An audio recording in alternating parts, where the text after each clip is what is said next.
Chris, Stephanie, how's your day going? Very good. How are you? Thank you. Great. Am I getting you both from Nashville today? We are in the UK at the moment, visiting some family. But yes, so we're in the West Country in England. An undisclosed location for security purposes, of course. But thank you for taking the time. Love your music. There's new music. Let's focus on that first. The new record, is it really a new album, or was it recorded a long time ago and the pandemic postponed it? We recorded it at the beginning of the pandemic. So yeah, I guess November time. Yeah, so it's a new album. It wasn't done pre-pandemic. It was very much done midst pandemic. Yeah, it was written on the road and then recorded at the beginning of all of this, having all of our plans changed. And then we've slowly put it out over the last 4 or 5 months. You have to understand that question comes from a place of love here, because a lot of these interviews I'm taping, you go, so your new movie comes out this Thursday. When did you make it? And they go, 2017. You know, you found that some artists didn't want to put out things during the pandemic for fear that it was going to be forgotten about, or maybe wasn't relevant to the time. No hesitation on your ends with that? No, that's part of the reason we put the album out slowly. So rather than kind of having 3 songs and the album come out, we decided to have kind of waterfall, an EP, and then 5 or 6 songs before the album, to hopefully eke it out so that we'd be on the road and touring by the time the full album came out. When in the process was Learn to Love You Better written? Was that one of the first? They were all written sort of at the same time. We were just on the road and I was writing in the back of the car on my voice memos and phones, just because we've been on the road touring endlessly. And that was one that kind of, fell out at the end. It was written quite quickly. Really quickly. Yeah, really quickly. If I ask this question to 10 different bands, I'll get 10 different answers on this. Sometimes it's Chris on lead vocals, sometimes it's Stephanie on lead vocals, sometimes it's trading back and forth. How do you know outright, this is my song? Give me back my song. I don't know. It's funny. I'm right mainly, so I typically will lean towards my voice, but certainly there's certain songs and lyrics that completely shift and change when they're put into a female voice. And that can be really, really fun to experiment with. I think it's quite rare that we switch over. Like, it's quite rare that one of us starts singing a song and then we change who sings it. So when it's being written, it's written very much with either me in mind or Chris singing the lead.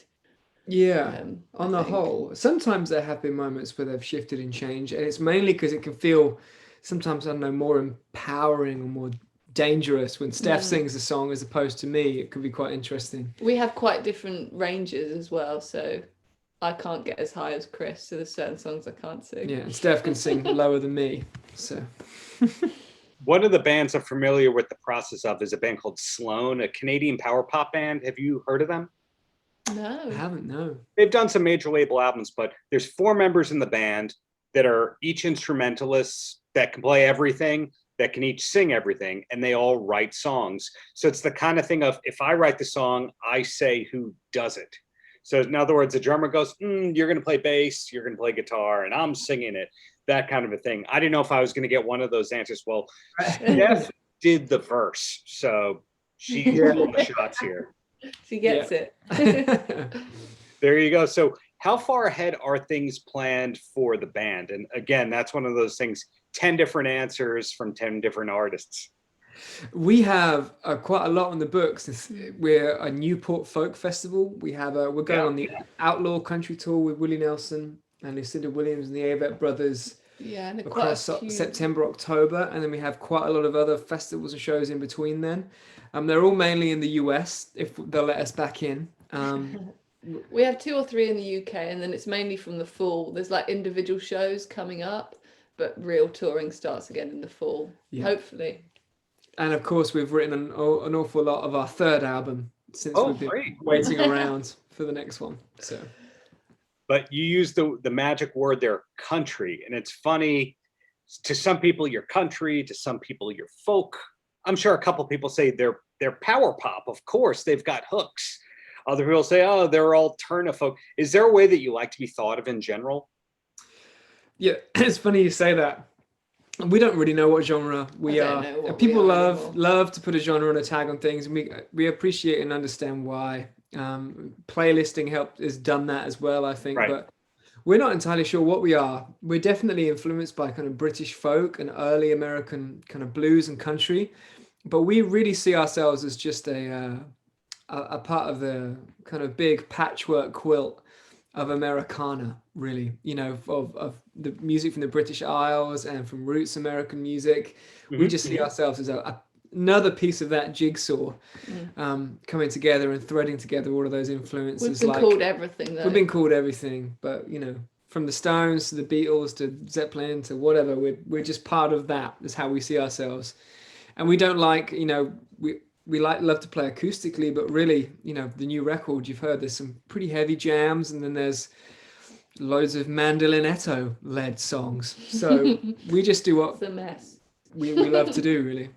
Let the songs lead.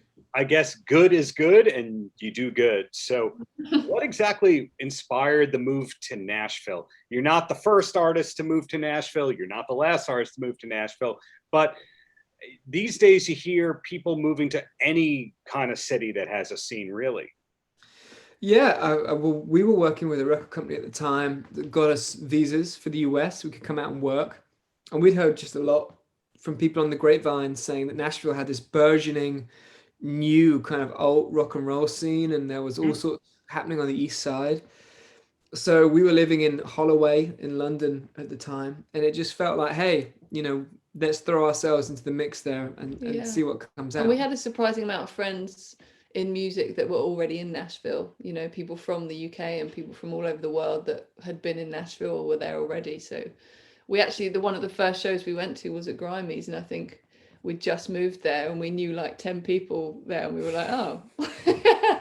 Yeah. Music history is filled with American artists that moved to London to make it and British artists that moved here to make it. Jimi Hendrix is on that list of artists that made it first. The Stray Cats, Twisted Sister, it's all over the place. It's okay if the answer is no, but was there an artist that you heard of moving to Nashville from the UK that you went, that's a good idea, maybe we could do that too? No, actually. I don't think so. We had management in Nashville as well, and I think that was a cool... Our management was there. In fact, when we first moved, there were other people there saying, oh, there's another British couple here. There's not many Brits there weren't out many there. British. Yeah, everyone assumed we'd know the other British couple in Nashville, because but we didn't. but we had no idea. Do you know Lily Winwood? Oh, I don't know her personally. No, we've never met her, but I know of her. Steve Winwood's daughter, who's a great singer-songwriter who relocated out there as well. I just figured there was a chance of that, but hey. There was a chance, yes. Yeah, we loved meet her. There you go. And coming from, but before this band happened, there was Kill It Kid, which was, as you pointed out, there's rock influences that are not just folk and just country per se. Is there any metal influence in this group? Ooh. Well, I wouldn't call metal. I mean, I was very much into kind of Sabbath Volume 4 quite a lot, and those big, heavy, slow tones. We also were big fans of Free, which isn't metal at all, but it's like the early stuff. Inspired metal. How about that? Slower groove, kind of heavy thing going on. Yeah. But no, we don't get too Not metal. so much. Certainly, but I do enjoy a lot of the rhythms in that music, the polyrhythms and such, Where I was going with that is I find a lot of singer-songwriters that I speak with don't listen at all to any other singer-songwriters, and they have to listen to the opposite. It's kind of like when you talk to comedians, and when you say, what are you watching on TV? And they're like, I don't watch any comedy, no comedy ever. It's too close to home. And I didn't know if you two were going to be really metal people because you wanted to distance yourself so much from what your music is. That's funny. No, we probably should be. There's still plenty of time. Well, we do listen to a gigantic range of music. Everything. Yeah, I mean, it's just all over the place what we listen to. What have we been listening to? I've been listening. Chris has got into really synth. I've been listening to Kraftwerk, like really heavy British and Scottish balladeers. at the same time as listening to Lorne, you know, and some of these crazy early Moog synthesizer artists and all sorts of stuff. Just find it all fascinating. Gary Newman, is he on that list? Little bit. Yeah, I got very interested. I love diving into the history of things, and I'm very interested in the history of early synthesizers and how people were using it from, you know, Dark Side of the Moon to modern sound designers and stuff like that. It's just really interesting. So bring it back to you. I have it correct. Click Domino, July 16th is the release date. Correct. Yes. 30 Tigers is giving your label services. Correct. So you are your own label, but they're helping you out with the, you know, the nitty gritty music business stuff. Yeah. We have our own imprint. Okay, so the plugs are correct. And the final question here, hopefully this is an easy one. If we need a new TV show to start watching, what should we be watching? Do you have a recommendation or two to pass along? Oh my word, we do, but it's such a guilty pleasure. I'm not sure we should say it. What we've been watching now? Yeah.